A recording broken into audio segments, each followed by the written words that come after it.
Namaste. Subject GATE 2026 Electronics Engineering Forenoon Session. Exam held on 15th Feb 2026. Section A General Aptitude. So question number 2. The statements S1, S2 and S3 pertain to the scores obtained by students in an exam. The maximum possible marks in the exam is 150. Statement 1. The highest score is 100. Statement 2. The fourth highest score is 76. Statement 3. There are at least 4 students whose scores are within 25 of each other. Which one of the following options is necessarily correct? Option A. S1, statement number 1 and statement number 2 together imply statement number 3. Option number B. Statement number 1 and statement number 3 together imply statement number 2. Option C. Statement number 2 and statement number 3 together imply statement number 1. Option D. Statement number 1 implies statement number 3. So in the problem, they ask the statements S1, S2 and S3. So ಈ ಥರ statement ಕೊಟ್ಟಿದ್ದಾರೆ S1, S2, S3 statement pertain to the scores obtained by students in an exam. So ಈ ಥರ statement ಇರೋ ಥರದಲ್ಲಿ students score ಮಾಡಿರೋದ್ರ ಬಗ್ಗೆ ಈ statement ಕೊಟ್ಟಿರೋದು.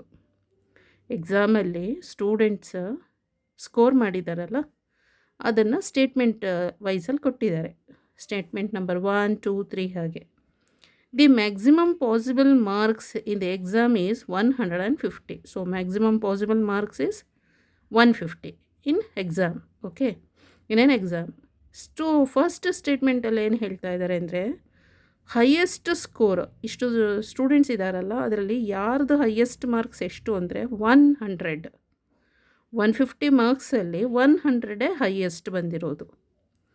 ಸೆಕೆಂಡ್ ಸ್ಟೇಟ್ಮೆಂಟ್ ಏನು ಹೇಳ್ತಾ ಇದ್ದಾರೆ ಅಂದರೆ the fourth highest score is 76. First score highest score is 100.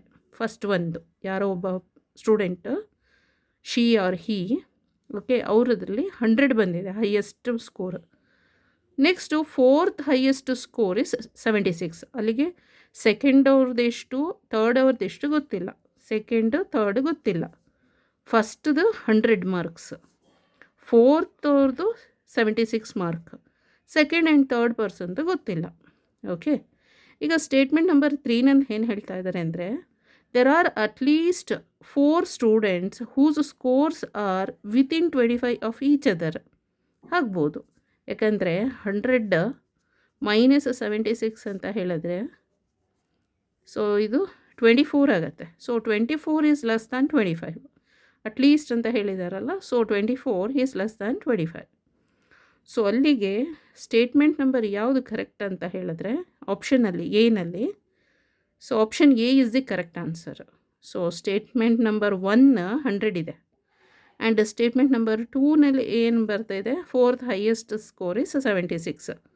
Together imply ನಮಗೇನು ಸಿಗ್ತಾ ಇದೆ, ಸ್ಟೇಟ್ಮೆಂಟ್ ನಂಬರ್ 3 ಸಿಗ್ತಾ ಇದೆ. So option A is the correct answer. So ಪ್ರಾಬ್ಲಮ್ನ ಇವಾಗ ಅನಲೈಸಿಸ್ ಮಾಡೋಣ. ಸೊ ಗಿವನ್ ಪ್ರಾಬ್ಲಮ್ನ ಅನಲೈಸ್ ಮಾಡೋದು ಇವಾಗ. So the problem asks us to determine which logical relationship between the 3 statements is necessarily correct. So problem ಕೊಟ್ಟಿದ್ದಾರಲ್ಲ ಅದರಲ್ಲಿ ಸ್ಟೇಟ್ಮೆಂಟ್ನ ನಾವು ಅದು ಯಾವುದು ಸ್ಟೇಟ್ಮೆಂಟ್ ಕರೆಕ್ಟ್ ಅಂತ ಸೆಲೆಕ್ಟ್ ಮಾಡ್ಕೋಬೇಕು. The problem asks us to determine which logical relationship between the 3 statements is necessarily correct ಅಂತ. Okay, so ಈಗ ಫಸ್ಟ್ ಪಾಯಿಂಟ್ ಏನು, ಮ್ಯಾಕ್ಸಿಮಮ್ ಮಾರ್ಕ್ಸ್ 150. ಓಕೆ, ಅದರಲ್ಲಿ ಸ್ಟೇಟ್ಮೆಂಟ್ ನಂಬರ್ 1 ಏನು ಹೇಳ್ತಾ ಇದೆ ಅಂತ ಹೇಳಿದ್ರೆ ಹೈಯೆಸ್ಟ್ ಸ್ಕೋರ್ 100 ಅಂತ ಹೇಳ್ತಾ ಇದೆ. ಸ್ಟೇಟ್ಮೆಂಟ್ ನಂಬರ್ 2 ಏನು ಹೇಳ್ತಾ ಇದೆ, the fourth highest score is 76 ಅಂತ ಹೇಳ್ತಾ ಇದೆ. ಅಲ್ಲಿಗೇನಾಯಿತು, the maximum difference among these 4 students is 100 minus 76 ಅಂದರೆ 24. Okay, since 24 is lesser than or equal to 25. Actually 24 is less than 25 ಅಲ್ವಾ. These 4 students are within 25 marks of each other. ಈ 4 students ಇದ್ದಾರಲ್ಲ 1 2 3 4, so are within 25 marks of each other. So hence statement number 3 ಇದೆಯಲ್ಲ must be true ಆಗಿದೆ. ಹೇಳಿದಾರಲ್ಲ ಅಲ್ಲಿ at least 25 ಅಂತ. So ಅದು so statement number 3 ಏನು ಹೇಳ್ತಲ್ಲಿ, there were at least 4 students whose scores were within 25 of each other ಅಂತ ಹೇಳಿದೆ ಸ್ಟೇಟ್ಮೆಂಟ್ ನಂಬರ್ 3 ಅಲ್ವಾ. ಈಗ ಎವ್ಯಾಲ್ಯೂಯೇಟಿಂಗ್ ದಿ ಆಪ್ಷನ್ಸನ್ನು ಎವ್ಯಾಲ್ಯೂಯೇಟ್ ಮಾಡೋಣ ಇವಾಗ. So testing option A. So S1 and S2 together imply S3. ಇದು ನಮ್ಮದು correct option. A is the correct option. ಇವಾಗ ಏನಿದು, let the scores of the students in descending order be S1, S2, S3 etcetera. ಈಗ first ಪಾಯಿಂಟಲ್ಲಿ from statement number 1 ಇದೆಯಲ್ಲ, we know the highest score, ಅದನ್ನು S1 ಅಂತ ತಗೊಳ್ಳೋಣ. So that is 100. From S2 statement ಇದೆಯಲ್ಲ, we know the fourth highest score S4. ಇಲ್ಲಿ student 1 ಆಯಿತು, student 2, student 3, ಇದು ಸ್ಟೂಡೆಂಟ್ 4 ಅಂತ ಇಟ್ಕೊಳ್ಳೋಣ ಆಯಿತಾ. ಇದು S1 ಈ ಥರ ಬ್ರಾಕೆಟಲ್ಲಿರೋದು ಸ್ಟೇಟ್ಮೆಂಟು. ಇಲ್ಲಿರೋದು ಇದು S1 ಪಕ್ಕದಲ್ಲೇ ಇದೆ, ಇದು ಸಫಿಕ್ಸಲ್ಲಿದೆ. ಈ ಸ್ಟೇಟ್ಮೆಂಟ್ ಏನಿದೆ ಹೀಗಿದೆ, ಇದೆಲ್ಲ ಪಕ್ಕದಲ್ಲೇ ಎಸ್ ಸ್ಟೇಟ್ಮೆಂಟ್ ನಂಬರ್ 1 ಅಂತ. ಬಟ್ ಇದು ಎಸ್ ಸಫಿಕ್ಸಲ್ಲಿ 1 ಬಂದಿರೋದು student number 1, student number 2, student number 3, student number 4 ಆ ಥರ. Okay, let the scores of the students in descending order be S1, S2, S3, S4 etcetera. ಇದನ್ನು ಡಿಸೆಂಡಿಂಗ್ ಆರ್ಡರಲ್ಲಿ ಮಾಡ್ತಾ ಇರೋದು ಗೊತ್ತಾಯ್ತಲ್ಲ. ಅಂದರೆ ಫಸ್ಟು ಸ್ಟೂಡೆಂಟ್ 100 ಬಂದಿದೆ. ಫೋರ್ತ್ ಸ್ಟೂಡೆಂಟ್ಸಿಗೆ ಎಷ್ಟು 76. ಅಂದರೆ ಯಾರದು ಮಾರ್ಕ್ಸ್ ಹೈಯೆಸ್ಟ್ ಇದೆ ಅದು ಮ್ಯಾಕ್ಸಿಮಮ್ ಮಾರ್ಕ್ಸ್ ಆಯಿತು. ಆಮೇಲೆ ನೆಕ್ಸ್ಟು ಸೆಕೆಂಡ್ ಸ್ಟೂಡೆಂಟ್ಸಿಗೆ 100ಗಿಂತ ಕಡಿಮೆ ಇರೋದು, ಅಂದರೆ ಇದಕ್ಕಿಂತ ಕಡಿಮೆ ಇರೋದು ಡಿಸೆಂಡಿಂಗ್ ಆರ್ಡರ್ಗೆ ಬಂತು. ಅದಕ್ಕೆ ಇಲ್ಲಿ ಮೆನ್ಷನ್ ಮಾಡಿರೋದು ಡಿಸೆಂಡಿಂಗ್ ಆರ್ಡರ್. ಮಾರ್ಕ್ಸ್ನ ಸ್ಕೋರ್ ಮಾಡಿದಾರಲ್ಲ ಸ್ಟೂಡೆಂಟ್ಸ್ ಅಂದರೆ ಎಸ್, ಸ್ಕೋರ್ ಅದು ಫಸ್ಟ್ ಸ್ಟೂಡೆಂಟ್ದು ಸ್ಕೋರು, ಅವನು 100, ಅವನಿಗಿಂತ ಲೆಸ್ ಇರೋದು ಸ್ಟೂಡೆಂಟ್ ನಂಬರ್ 2 ಆಗುತ್ತೆ. ಹಾಗೆ ಫೋರ್ತ್ ಸ್ಟೂಡೆಂಟ್ ಎಷ್ಟು ಸ್ಕೋರ್ ಮಾಡಿದ್ದಾರೆ 76. ಎಸ್ ಇದು ಸಫಿಕ್ಸಲ್ಲಿ 4 ಬರೆದಿದ್ದಾರೆ. ಸೊ ಎಸ್ ಕ್ಯಾಪಿಟಲ್ ಎಸ್ ಇದೆಯಲ್ಲ ಅದು ಸ್ಟೂಡೆಂಟು, ಇದು ಸ್ಕೋರ್ 76 ಅನ್ನೋದು ಸ್ಕೋರಿಂಗ್ ಫೋರ್ತ್ ಸ್ಟೂಡೆಂಟ್ಸ್ದು. 4 ನಂಬರ್ ಆಫ್ ಫೋರ್ತ್ ಸ್ಟೂಡೆಂಟ್ಸ್ ಅಂತ. ಈ ಕ್ಯಾಪಿಟಲ್ ಎಸ್ ಇದೆಯಲ್ಲ ಅದು statement number 1, statement number 2, statement number 3 ಇದು. ಓಕೆ, ನೆಕ್ಸ್ಟ್ ಥರ್ಡ್ ಪಾಯಿಂಟ್ ಏನಂದರೆ because the scores are ordered. So ಸ್ಕೋರ್ಸ್ನ ನಾವಿವಾಗ ಆರ್ಡರ್ ವೈಸಲ್ಲಿ ತೊಗೊಂಡು ಹೋಗ್ತಾ ಇದ್ದೀವಿ. ಫಸ್ಟ್ ಸ್ಕೋರೇ ಹೈಯೆಸ್ಟ್ ಹಾಕೋಬೇಕು, ಆಮೇಲೆ ನೆಕ್ಸ್ಟ್ ಅದಕ್ಕಿಂತ ಕಡಿಮೆ ಡಿಸೆಂಡಿಂಗ್ ಆರ್ಡರಲ್ಲಿ ಬರಬೇಕದು. Okay, ordered. We know that student number 1 ಇದ್ದಾನಲ್ಲ ಅವನು greater than or equal to S2 ಆಗಿರ್ತಾನೆ. ಮತ್ತು S2 is also greater than or equal to S3 ಈ ಥರ. S4 ಗ್ರೇಟರ್ ದ್ಯಾನ್ ಅಂತ ಬಂತು. The range between the highest and the fourth highest student is. So ಈಗ range between first ಸ್ಟೂಡೆಂಟಿಗೂ ಫೋರ್ತ್ ಸ್ಟೂಡೆಂಟಿಗೂ ನೋಡೋಣ. S1 ಮೈನಸ್ S4 ಅಂದರೆ ಸ್ಟೂಡೆಂಟ್ ನಂಬರ್ ಇದು ಸ್ಕೋರಿಂಗ್ದು minus student number 4. So student number first ಒಂದೆಷ್ಟು 100, ಅವನು ಸ್ಕೋರ್ ಮಾಡಿರೋದು 100. Fourth score of the students ಇದ್ದಾನಲ್ಲ ಅವನು 76. ಡಿಫ್ರೆನ್ಸ್ ಎಷ್ಟಾಗುತ್ತೆ 24. Since the total spread between these 4 students is only 24, any 2 students among these top 4 must have a score difference of 24 or less.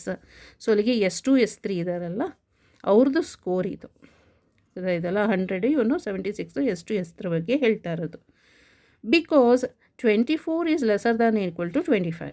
These 4 students are within 25 of each other. This satisfies a statement number S3. Okay, therefore, if S1 ಅಂದರೆ statement number 1 and statement number 2 are true, statement number 3 must be true. Okay, so statement number 1 2 true ಅಂತ ಹೇಳಿದ್ರೆ S3 is also ಟ್ರೂನೇ ಆಗುತ್ತೆ. ಇನ್ನು other ಆಪ್ಷನ್ಸನ್ನು ಇವಾಗ test ಮಾಡೋಣ. Option number B, option number C, option number ಡಿನ. ಅಲ್ಲಿ ಏನು ಹೇಳಿದ್ದಾರೆ ಅಂತ ಹೇಳಿದ್ರೆ statement number 1, statement number 3 imply statement number 2 ಅಂತ ಹೇಳಿರೋದು. ಇದೇನಾಗುತ್ತೆ, option B false. If the top score is 100 and 4 students are within 25 marks, example scores, ಈಗ ಇವನು ಫಸ್ಟ್ ಒನ್ 100 ಅಂತ ಇಟ್ಕೊಳ್ಳೋಣ. So second 99, 98, 97. The fourth score is 97 ಬಂದಿದೆ, ನಾಟ್ 76. ಗೊತ್ತಾಯ್ತಲ್ಲ. So ಅಂದರೆ 100 ಅಂದಮೇಲೆ 99, 98, 97 ಆ ಥರ ಹೋಗ್ತಾ ಇದೆ. ಬಟ್ ಕ್ವಶನಲ್ಲಿ ಸ್ಟೇಟ್ಮೆಂಟಲ್ಲಿ ಕೊಟ್ಟಿರೋದು ಸೊ ಫೋರ್ತ್ ಸ್ಟೂಡೆಂಟ್ಸ್ದು ಸ್ಕೋರಿಂಗ್ ಎಷ್ಟು 76 ಅಂತ ಕೊಟ್ಟಿರೋದು. ಬಟ್ ಇಲ್ಲಿ ಇದು ಸ್ಟೇಟ್ಮೆಂಟ್ ನಂಬರ್ ಆಪ್ಷನ್ ಬಿ ನೋಡಿದ್ರೆ ಇದು 97 ಬರ್ತಾ ಇದೆ. Fourth score is 97, so not 76 ಆಗಿದೆ. ಹಾಗಾಗಿ option B is wrong. Next option ಸಿಗೆ ಬರೋಣ. S2 and S3 imply S1 ಅಂತ ಹೇಳ್ತಾ ಇದ್ದಾರೆ. ಇಲ್ಲಿ S2 and S3 statement number 2 and ಮತ್ತು ಸ್ಟೇಟ್ಮೆಂಟ್ ನಂಬರ್ 3 ಇದೆಯಲ್ಲ, ಅದು ಇಂಪ್ಲೈಸ್ S1 ಅಂತ. It's false. If the fourth score is 76 ಅಂದರೆ S2 ಸ್ಟೇಟ್ಮೆಂಟ್. ಓಕೆ, ಇಲ್ಲಿ S1 ಸ್ಟೇಟ್ಮೆಂಟ್ 100, S3ದು ಸ್ಟೇಟ್ಮೆಂಟು 25 ಮಾರ್ಕ್ಸ್. ಬಟ್ ಅಲ್ಲಿ ನಮಗೆ S2 ಬರಬೇಕಾಗಿರೋದು 76 ಬರಬೇಕು, ಬಟ್ ಇಲ್ಲಿ 97 ಬರ್ತಾ ಇದೆ. ಸಿಮಿಲರ್ಲಿ ಆಪ್ಷನ್ ಸಿನಲ್ಲಿ ಸ್ಟೇಟ್ಮೆಂಟ್ ನಂಬರ್ 2ನಲ್ಲಿ 76, ಓಕೆ, ಸ್ಟೇಟ್ಮೆಂಟ್ ನಂಬರ್ 3ನಲ್ಲಿ 25 ಮಾರ್ಕ್ಸ್. ಇಟ್ ಇಂಪ್ಲೈಸ್ ಇದು 100 ಅಂತ ಬರ್ತಾ ಇದೆ, ಬಟ್ ಇಲ್ಲಿ 100 ಆಗ್ತಾ ಇಲ್ಲ. ಎಷ್ಟು ಸ್ಟಾರ್ಟಿಂಗ್ ಇದು 76 ಅಲ್ವಾ, ಇಲ್ಲಿ ಫೋರ್ತ್ ಸ್ಟೂಡೆಂಟ್ 76. ನೆಕ್ಸ್ಟ್ S3 ಏನು ಹೇಳ್ತಾ ಇದೆ, ಅದು 25 ಮಾರ್ಕ್ಸ್ದು ಅಲ್ವಾ. 76, 78, 79, 80 ಇವನು ಹೈಯೆಸ್ಟ್ ಬಂತು. The highest score is 80, not 100. But statement ನಂಬರಲ್ಲಿ ಏನು ಕೊಟ್ಟಿರೋದು 100 ಅಂತ ಕೊಟ್ಟಿದ್ದಾರೆ. ಇಲ್ಲಿ ನೋಡಿದ್ರೆ 80 ಬರ್ತಾ ಇದೆ. ಗೊತ್ತಾಯ್ತಲ್ಲ. So it's wrong. ನೆಕ್ಸ್ಟ್ ಇವಾಗ ಆಪ್ಷನ್ ಡಿಗೆ ಹೋಗೋಣ. S1 ಇಂಪ್ಲೈಸ್ S3 ಅಂತ ಹೇಳ್ತಾ ಇದ್ದಾರೆ. ಅದು ಫಾಲ್ಸೆ, ಬಿಕಾಸ್ S1 100 ಅಂತ ಇಂಪ್ಲೈಸ್ S3 ಅಂತ ಹೇಳಿದ್ರೇನು. So tells us about the other students, they could all have very different scores. So 100, 70, 40, 10 ಈ ಥರ ಬರ್ತಾ ಇದೆ. S1 ಇಂಪ್ಲೈಸ್ S3 ಅಂದರೆ 100ದು ಇದು ಎಷ್ಟು 30 ಡಿಫ್ರೆನ್ಸ್ ಇದೆ. ಗೊತ್ತಾಯ್ತಲ್ಲ. So it's wrong. ಇದು option D is false. So final answer, the correct option is A. S1 and S3 together imply S3 is the answer. Okay, thank you. Namaste.